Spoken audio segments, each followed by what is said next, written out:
So I feel like many owners will probably relate to what I'm about to say around their business.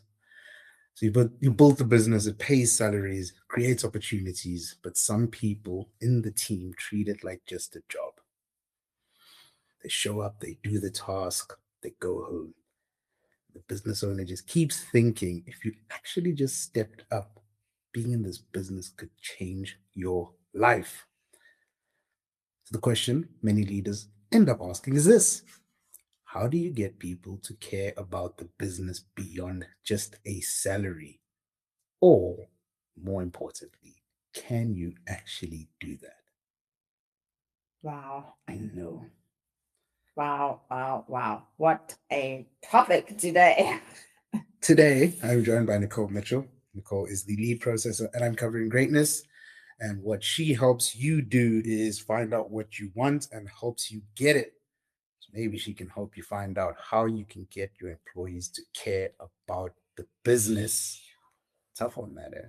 That is a tough one. How you doing? It's a big, tough one. I am well, thank you.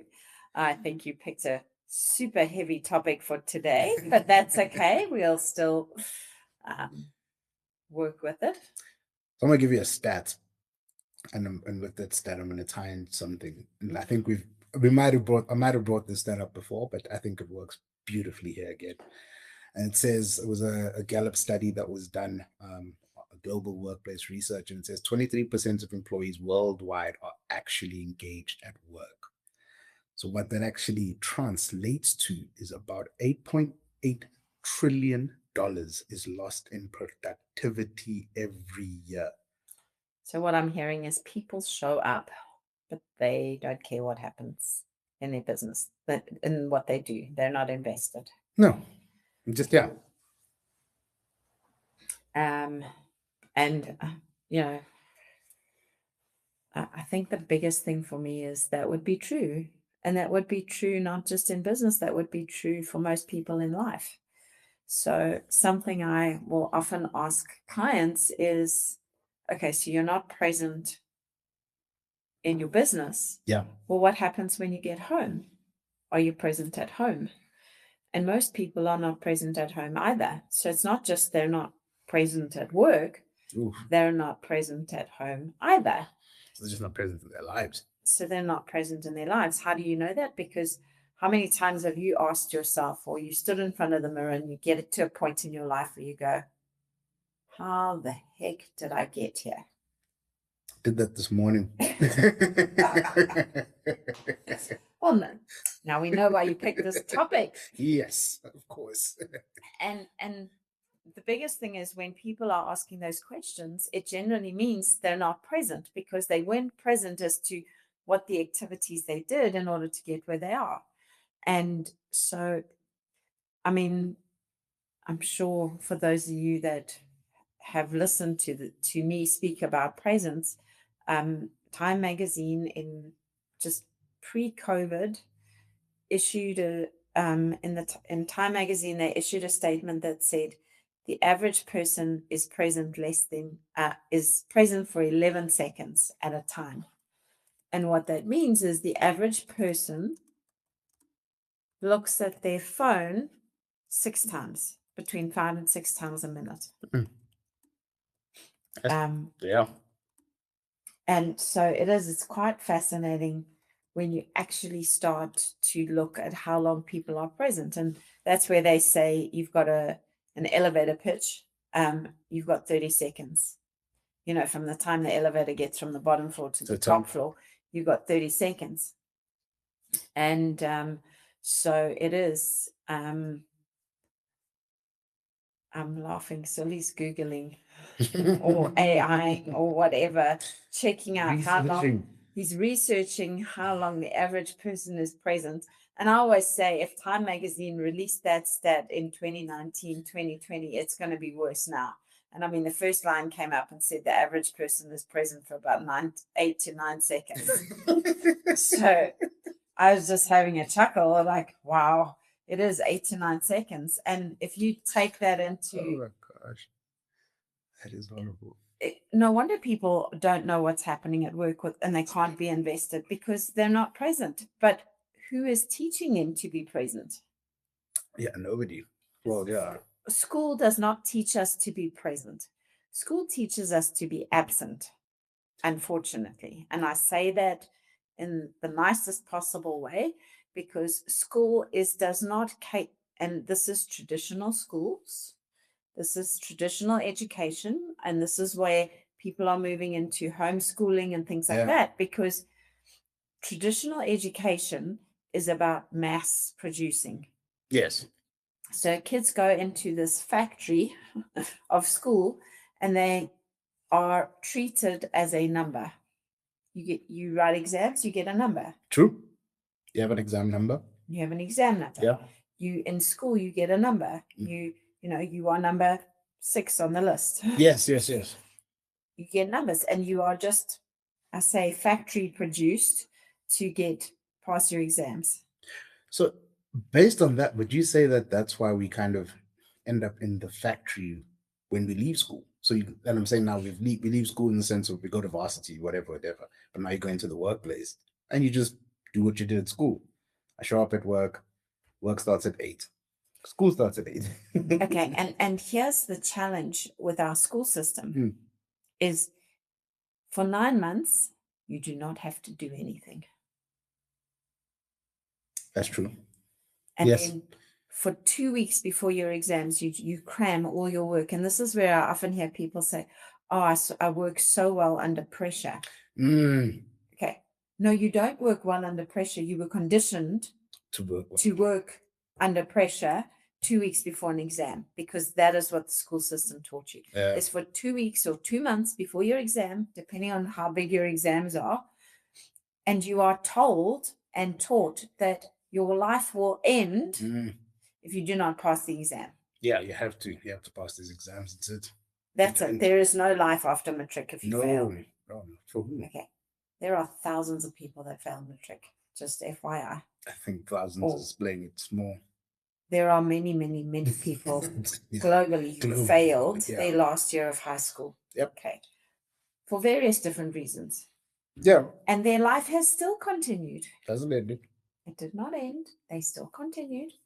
And, it's so important for people to be aware of our school system teaches us that you don't have to be present. No. You can wire or do whatever you want in class or be absent and you can get the notes from your friend later.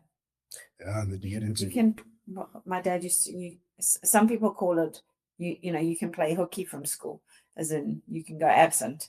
You're not there. So you just pull a sickie or sick day, whatever, do whatever you want. But you can miss school and still pass. Yeah, definitely. Because you get all the notes, you get the textbook, you get your friends to tell you what information they learned, whether it's right or wrong, it doesn't matter.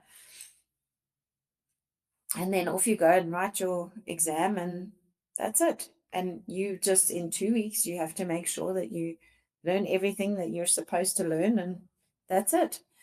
And this is where what happens is that is our education system. It's teaching people the mindset of you don't have to work for 9 months. You only have to work for 2 months in the whole year because you write exams twice. So 2 months in the whole year, and that's all you have to do. And then those people leave school and they go into a job with that mindset of, I don't have to work for 9 months.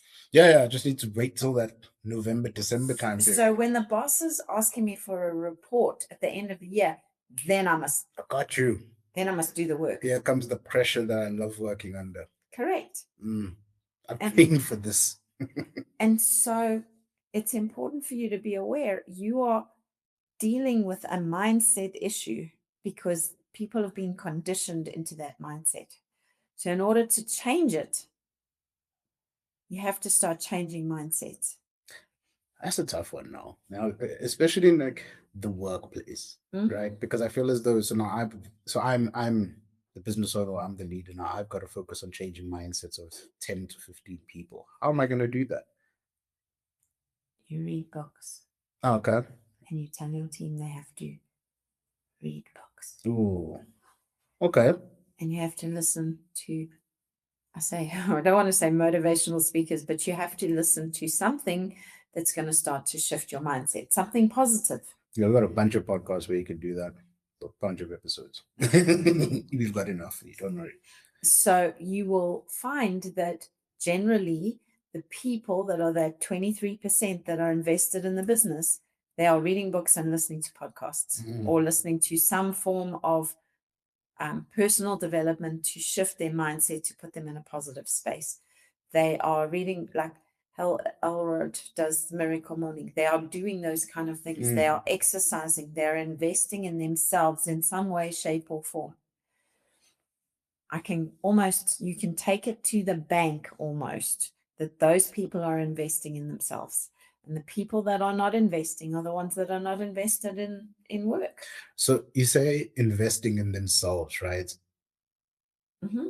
Would you say then that's like the difference between, so I'm going to take my money or my salary or whatever it is, I'm going to buy the book, I'm going to go attend this event, I'm going to do that versus the people, the other, not the 23%, the others who are like, no, but my boss will send me on this course to go and get better at this thing. So yes, that's one way. But I often look and go, why do you have to invest money? For most people, they don't even have to invest the money. You can Google shit online and read it. Oh, that's true. You can borrow books from friends. You know, there's this thing called a library. Oh my goodness, what are you talking about? What is a library? People are like, what? What are you saying? That's it. Actually, yeah. You can go to a library. You can actually go to a library. Yeah, they still exist. There are still physical books that also you can, physical books, yes. And so it's thrift stores, secondhand shops. There are so many things, and I mean, people buy the books and never read them, and then send them to the thrift store. Yes. I mean, those kind of things. It's not like you have to go and invest a huge amount of money in terms of buying a book. You can borrow, I'm not by any means saying but beg, borrow, or steal, but don't go and steal books, but you can get books for a steal at a thrift store. And so it's important for you to be aware that there are many ways to shift your mindset for a minimal cost. Would you say then, as a business owner, you're more likely to invest in the mindset of somebody who's already investing in themselves? Correct. It just makes it. So it becomes a catch-22 because you get people that are not interested in investing, and they can kind of go, well, if you want me to read that book, you better buy it for me. You buy them the book, they're never going to read it. Yeah, it's not going to happen. If you are earning a salary of a small amount and you are forced to go and buy a book, chances are you're more likely to read it because you invested all this money in the book. Yeah. So it's a real catch-22 because people go and buy books all the time from thrift stores and things like that, and they never read them because they're cheap. This is true. And so it's understanding you need to be investing in you. When you start investing in you and you start shifting your mindset, you're going to want more information, and you're going to be the person that says to your boss, listen, there's a sales course coming up next week, and I really want to go. But I know that it's going to take me 3 paychecks to pay it off. So would you be willing to invest in me, buy the course for me, and I will pay you back over 3 months? Would you be prepared to do that? And, you'd be surprised how many bosses are prepared to do that because the employee is willing to invest in themselves, pay for it. I mean, alternatively, you can say to staff members, right, I want you to go on this course. You pay for it up front. And if I see that you are getting results from it, I will pay for it. Or I will pay 50% and you pay 50%. There's a lot of different ways to make people take responsibility and create accountability. But the challenge with that is people. they're hard What? Holding people accountable and making them responsible. It's hard work. Very much so. It is. I mean, especially like something like that. There might be a business owner that's watching this and says, "Yeah, so I've done that before and I didn't see anything from it." Well, the question is, what did you do? You did what? So no, I sent them on the sales course. So I think so. I'm basing this on like an example that I saw from like one of the sales exposures that we had, where a business owner that we knew had sent 2 people on the course. I know which 2 you're talking about. Yeah, and then midway through, not even mid, I don't even think they made it to lunch. They they left early. Yeah, I think they left on the second break. But they were very animated. Very animated. Through the event. Smartest people in the room. Correct. Knew everything, understood everything. But then if you ask them how did they get there, well, they took an Uber because they don't have a car. And things like that. So it's obvious to everybody else in the room that these 2 guys were not interested in being there. 100%. They were forced to be there. They were forced to be there. Yeah. Okay. Now, that business owner told, and I'm assuming, told those 2 guys they had to go on the course. Yes. Okay. What did those 2 guys have to invest? Nothing. Nothing. They didn't have to invest money. And the business owner did not put any, I suppose, say conditions or. I got some great word, conditions. Okay, you have to attend 2 days and finish the program. I'm assuming because those 2 guys left and there was no consequences, no nothing. Nada. There was nothing. They weren't invested. They didn't care, and they left, and it was too uncomfortable for them or whatever it was. Yeah. So it's important for you as a business owner to make sure. I mean, a lot of companies will have an attendance register. Yes. Okay. The challenge with an attendance register is people can physically be there, but mentally be checked out. So again, you're holding them accountable for their physical presence, but how are you holding them accountable for the learning or the mindset shift? Well, I think isn't that like similar to what you're like to school, right? So in school, I was actually thinking about it when you mentioned school. When the teacher reads out your name at the start of the day, when the day starts, you have to say present. Correct. I'm not present. I'm here. That's all I need. You know what I mean? Correct. And I am physically here. I'm physically here. My brain is thinking about soccer outside and rugby and cricket and or swimming or hockey or I want to be out. And please don't get me wrong. Not everybody was like me, but I was super focused on sport. I did not want to be in the classroom. It was boring. Yep. The teacher was boring. Yep. I mean, I remember our geography teacher, it would be the middle of winter. And she used to make everybody take their blazers and jerseys off. She'd open up all the windows and she'd say, "It's not cold, it's fresh." Oh, God. And when your brains are fresh, they can learn. I think that would be called abuse now. Can you imagine in today's world? Yeah. But none of us wanted to be in that classroom because it was damn cold. We were all like our fingers and toes were blue. And how do you learn when it's that cold? And I mean, I get what the teacher was trying to do. And for sure. Probably, having menopause and having hot flashes and whatever that she was doing. And she was quite fine with no jerseys and whatever. And that's fine. And I get that, yes, we teach that in our rooms. We do. When we keep the room cool so that people stay awake. And I get that that's what probably what she was trying to do. But we don't freeze you. We don't freeze people. Yes. But my geography teacher did freeze us. And we didn't want to be there because you were going to freeze and it was going to be unpleasant. Yeah. It wasn't a light freshness. Or maybe it was for some, but it wasn't for me. But it's understanding that, so we were absent. We weren't present. Yeah. Physically, our bodies were there, but our minds were elsewhere. Our minds were like, can't wait to get out of here because as soon as I get out of here, I'm going to put my blazer back on and my scarf and my this and my that, and because it's the middle of winter and it's damn freaking cold. And I didn't hear anything the geography teacher said. Yeah, I don't think you would.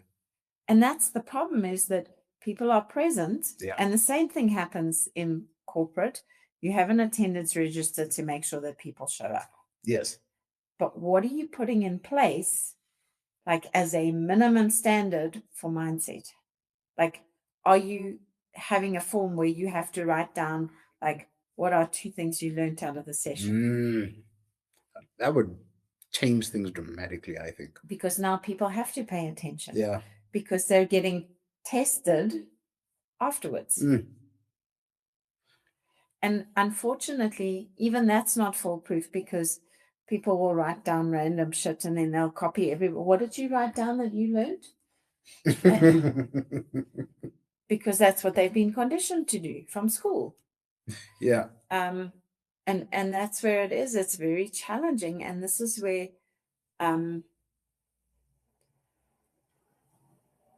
like attitude will beat skills every time.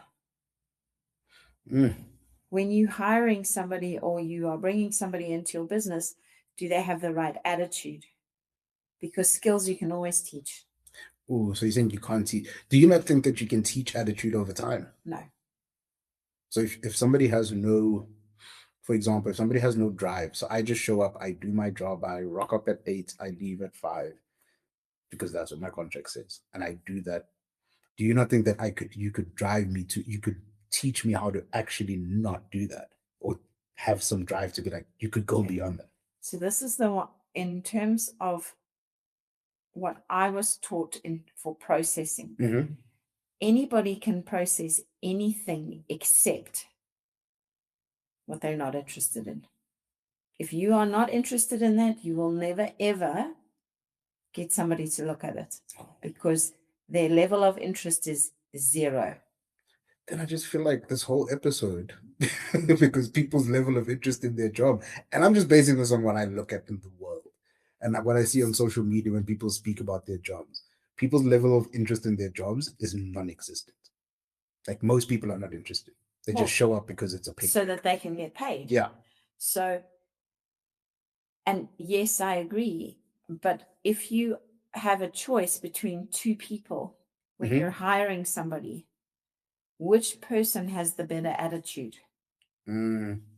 Because if you have 2 people with the same skill set, but you have one person that goes, "Thank you, ma'am. This is, super helpful. I really appreciate your time." And you got the other one that goes, "So when are you hiring me?" You can pick up the attitude You're going to struggle. Correct. Yeah. And so it's important to be aware that you get what you get what you're hiring. True story. True story. And I mean, we've seen it. We have. And we've seen people that, like, they talk a good game, they'll tell you everything. They come in, and for 3 months, they are immaculate. You cannot fault them in anything. Flying. After 3 months, they show you their true colors come out. And you sitting there going, what just happened? Yep. The 3 months just passed. Last week. This person is a different human being. What am I seeing here? Why? Because the school taught them study for 2 months. So I know that I'm on probation for 3 months. So I got to work hard for 3 months so that I keep this job. Once I have the job, no problem. I can do whatever I want. Would you hire somebody who told you, who was upfront and honest with you, good attitude? I'm not saying great attitude, good attitude. And they just said to you, look, I just want a job. That's it. I'm just here to do the job. I'll do my job well. Would you hire that person? Probably not. Why? Because their attitude is focused on money already. I'm just here to do my job.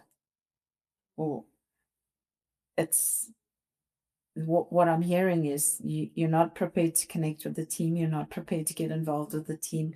You're not prepared to be a team player. You just want to do what you're told. And I don't have time to do that. Oh, so then how important is, so for example, then with what you just said, that being a team player would be sort of, damn, we've got to stay till 7, 8. We've got to do some things. But I come and I'm here to do my job. So for you, it will be very clear that, okay, this person is not going to work out and it's best not to hire them. Mhm. I think that most business owners would struggle with that. I think they'd agree with what you're saying. I just think that Correct. So, I mean, Barry works with all sorts of people, but basically, when he's hiring a sales rep, are you saying to the sales rep will show you their CV, they'll tell you of they can course. sell, they'll tell you they're amazing. Yep. Right. Okay. So pick up the phone book, pick a number, and phone somebody Mm. and sell them a pen. How many sales reps would suddenly be going, I don't want to work here? I would probably say a good majority. Yeah. Because And why do I? because when we're hiring them, we just go, oh, the CV looks good. Yeah. And that's what people think. Mm. People, people buy into CVs. I mean, the CV business right now in South Africa is massive. I was very shocked when I actually saw that. Like, damn, people are making a career out of writing CVs for people. Man, that is wild. Because you can make up stuff on the CV. No, I'd be dying. really? This is what I've seen. But, I just thought about this now. Like for anything else, not anything else, but like if you were gonna go be an actor or whatever, you have to audition. Mm-hmm. So you have to actually show the skill. Why don't you show up? Why don't we apply the same thing to jobs? But that's where it is. It's so important. Like if you've got a sales rep, tell them to make a phone call. Mm. Yeah, like I think I want to look for an editor and say, edit this podcast. Like edit the most important clips from this podcast. That's how you get hired. Because you can show me a portfolio. But, portfolios also could be made up. Your brother did it. Like Yeah, 100%. there's so many different things, but yes, and this is where it's, are you making sure that when you hire somebody, are you teaching them the steps? And I mean, this is where, one of the programs we work with, Traction, is so powerful. Why? Because one of the things is, what are your processes? Because when you have processes, you can teach people to do the right behaviors. Yeah. And what is your culture in your business? Is your culture use the process, or is your culture you should know better? Mm. Because what happens is, yes, there's a system, but as soon as you dilute the system, There comes the problem. people will do their own stuff. Yeah, because this is how I did at my old job. This is correct. It's the last place I worked at. This is how we did it. And it's like, okay, cool. You're not working there anymore. You're working here now. And this is how we. And I think like systems and processes are probably even harder for people to follow. They are hard for people to follow. Why? Because most people have never had one. Yeah. They've never had to follow one. For some people, they're easy because it just goes, okay, now I can do my job because I go A, B, C, D. Okay, great. Super simple. Actually. Super simple. Yeah. And you follow the process. And when you are good at it, then you have the right to change it. Agreed. And make it better. Yeah. Or improve it. Or subtract or but add. What happens is most people come into a business and they go, your filing system sucks. You don't. How long have you done it? Okay. And I use this example is, we brought in an admin lady, and she decided that she was going to reorganize all the cupboards. Man. And that sounds like a great idea. It did. It did sound and wonderful. Yes, what a wonderful idea. Reorganize all the cupboards. Initiative. But do you know what we use the most of? This green pen here never gets used. This pen gets used all the time.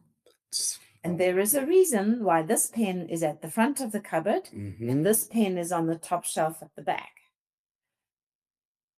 But the admin lady looks at these pens and goes, most people don't use those. We'll put those at the back. Yep. And yeah, of course, everyone uses these. So we'll put these at the front. Yep. And suddenly now we can't find anything in the cupboard because the stuff we use all the time is way in the back. Yeah, it's been shifted. Because the admin lady did not learn any of our processes or understand anything about our business. She just came in and went, well, this makes sense. Yeah, And in yes, my it head, made yeah, sense to her, for sure. but it didn't make sense to the business. Mm. And this is where it is. It's important for you to, are you willing to go in and learn about the business and understand what the business's processes are? And I think it's also important as a leader or a manager to understand that you're going to have to, if you have them, to teach people the systems and the processes, right? Also, don't just assume that, well, also because they put it on their CV that they can do X, that they're going to do X. But you have a system. And I think that's such a great example that you use around. It's something so simple, pens and how they positioned, but it makes a big difference in a business, especially for a business like ours when we're packing for an event. I don't want to be pulling out 20,000 things before I get to the one thing that I want or the thing that I actually need, because that's what it is. And so, why do you think, though, like, because I feel like the systems and processes thing is, it's something I know that I've always known about, especially in our business, but I felt like at times it was stuck in the leader's head. Yeah, because it is. Yeah. So how do you get it as a leader? How do you get it out? You've got to write it down. You've got to write down all the things you do. What are your roles and responsibilities? What are the things that you do? How do you do them? And I mean, in terms of what is the process, when you send quotes, what is your process? And people think, oh, it's so simple. You go and you log into your accounting program, you put the customer's name in, and you send the quote. It's gone. And it's gone. Yeah. And then you go, well, who did you send it to? Customer. The customer. Or which email address did you use? I don't know. Well, did you put in an email address? Pretty sure. Maybe. I'm pretty sure I did. Well, where did you get the email address from? Did you phone the customer afterwards to confirm they received the quote? After you sent the quote. Well, why would I do that? They should have got it. It was sent via email.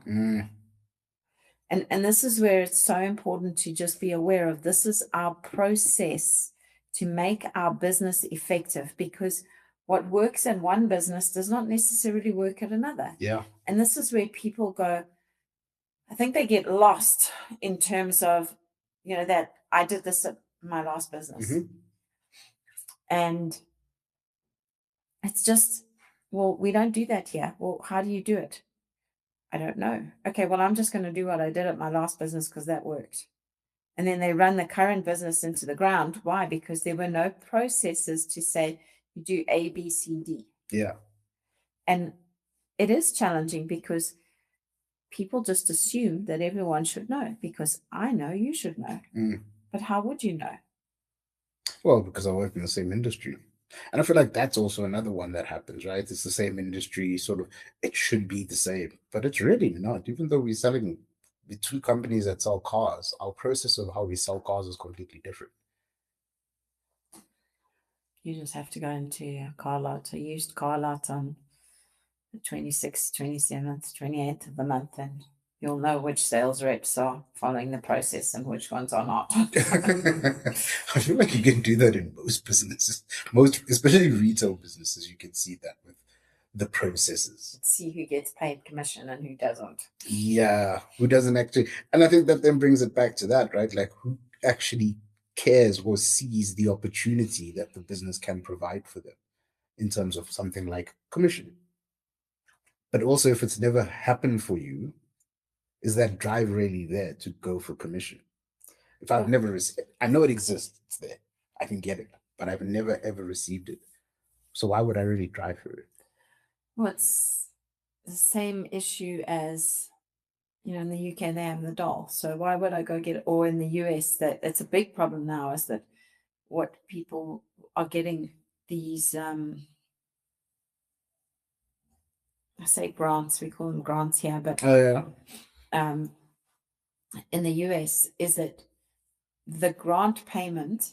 So if, for example, if I am unemployed, I get paid money from the government. Yeah. In the US, they had a huge problem in that the grants or the payment structure, the minimum wage was less Than the grant. than the grant. Oh, so I don't have to actually go to work. So why would I go to work? Yeah, that makes sense. Why would I? Because I could sit at home and play computer games all day. Free money. And get paid for being unemployed. Yeah. Or the minimum wage was slightly above how much they could get paid. I think even if they're the exact same, you're leaving people with a very simple solution. But even just that little bit more, well, it doesn't make sense for me to go to work because what I'm going to spend on fuel, it's better for me to stay at home because go and spend on fuel. I'm going to be traveling 2 hours. I'm going to be leaving my family. I'd rather be unemployed. And it creates this dependency on government. And unfortunately, a lot of governments want people to be dependent because they can control them that way. Yes. But it doesn't, as a business owner, it doesn't give you any power. And this is where I think it's so important to go back to, do you know your processes? Have you written them up and are you using them? Because if you are not doing that, you're not hiding to nothing. In terms of mindset, you're never going to change mindsets. You're not going to be able to hold people accountable. You're not going to make them responsible. They're not going to be invested in anything because you've got nothing to hold them accountable to.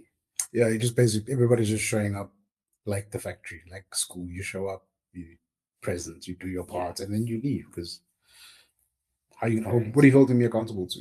Like people even struggle to hold people accountable to their contracts. Correct. You got to fight like crazy to hold somebody to their contract. But, if you do that, it is worth it because that culture of everybody is responsible. It is one of the hardest things to teach, but when you get it right, your business will it'll be a well-oiled machine. It'll just keep going because you won't have to do the work. But it takes a lot of work to get to that place. I'm sure it must take a lot of, what is it? Kissing a lot of frogs to get to that stage. Because do you think that you should have a balance of like that, like sort of a balance of workers, employees, people who show up, do their job, and people who have drive? Or do you think you can have a business that has people who have just drive, they just go? Okay, so it depends on what your business is. Because if I have a sweatshop with a whole bunch of ladies that sew, I do not want entrepreneurs, or I want people that are going to do what I tell them. Okay. So it works having people that rock up at 8, leave at whatever, 5 o'clock, they have an hour for lunch, and I pay somebody to monitor them and watch them and check them. That will work. Yeah. That is my business model. But if I am a mindset coach, I need to have employees that are invested in mindset. If I'm an entrepreneurial type business, I need entrepreneurs.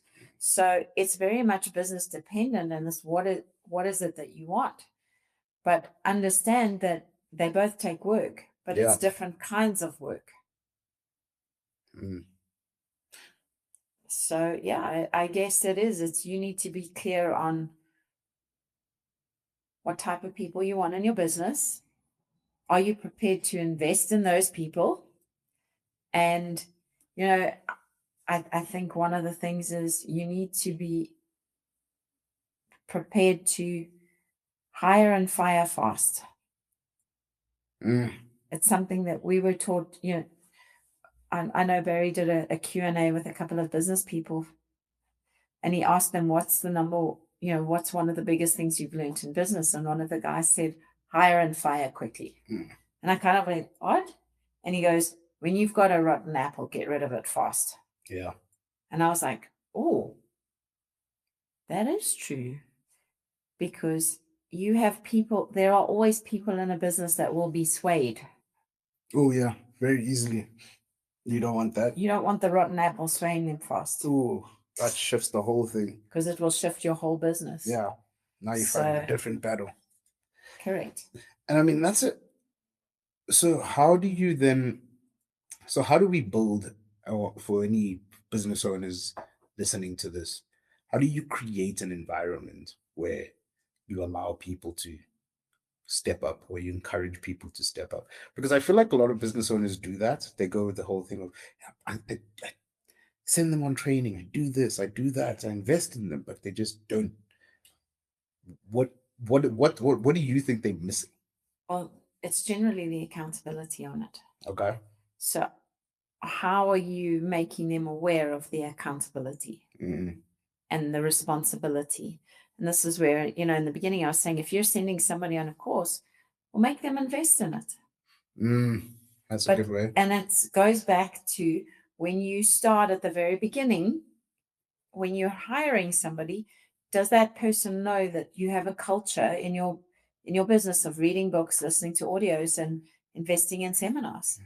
And are they aware that when they start, they are going to have to invest so much in, are you aware that we require you to invest in one book a month? Damn. That's a good one. I like that, actually. Or are you prepared to invest in, one of the things we do in our business is, people, well, if I use the police force, Yeah. Certain departments, you have to see a psychiatrist or a psychologist once a month. So you see crazy things as a police officer. So are you putting those things in place in your traditional business? So, we work with, I don't know, someone who does this, or, and we're starting to see it more and more at schools, where they have youth counselors and all these kind of things. Yeah. But it's not about that. It's about what are people doing to invest in growing themselves. And are you making that clear when somebody starts working for an organization? You need to invest in yourself. So not just encouraging it, or here's a nice suggestion, enforcing it. Correct. Is that the best word I can When use? you bring people into an organization, this is our culture. You will read a book. And once a month, we will have feedback on what everybody learned. Yeah. Book study. Loved it. We used to do that. We did. We do it now. Well, yeah, not you guys, but we doing it now. Okay. So it's a life skill. Okay. It's working for one person. I'm chuffed that would at that. be you. No, it's. I'm kidding. No, but I'm chuffed at that because I'm seeing. So for me, what I'm learning from it, though, is what I'm seeing is that the difference that it's making in that person's life, right? So them reading sales is a life skill, and understanding what it is we do as a business, but more so how those things can benefit their actual life. If you just apply these things to your life, Correct. it's going to make a difference to you. And it's not just, and I think this is also where it's not about just go and read a book. It's what are you applying? What did you learn, and what are you applying this week? Yes. Because when you're applying stuff that you learned, you're going to grow. When you just read and read and read, it goes in one ear and out the other, and that's it. Yeah, it's like just going to seminar after seminar because it feels good and it looks good, and your boss keeps forcing you to go. But if you just apply like 2 things from what you learned, man, be crazy. Correct. Any final thoughts before we wrap it up? And yeah, I think it's a tough one. It's a very tough subject, and this is where mentorship is so important. Do you have mentors that are helping you instill these behaviors in an organization or your company? Because they are jolly difficult to instill. Damn, you just see now your final thoughts is so thought-provoking that I'm like, I don't think a lot of business owners have mentors. No, they don't. Because I'm a business owner, I know what I'm doing. Correct. I don't need somebody else to tell me what I'm doing. But also, if I get a mentor, it costs money. True. That's issues. And you want to ask your team to invest in themselves, and you're not willing to invest in yourself. Correct.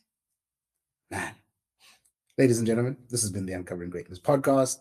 Thank you for watching. Do not forget to subscribe. Subscribe. Also, one more thing for those of you who are interested, we have a weekly newsletter on LinkedIn. The human, so cool. We do. The human side of business is the weekly newsletter that we have. You guys can check it out on LinkedIn. Currently sitting on 206 subscribers. released it yesterday, and I'm Brilliant. super excited. Thank you guys for watching. Thank you guys for listening wherever you are in the world. We will see you guys next week. Bye.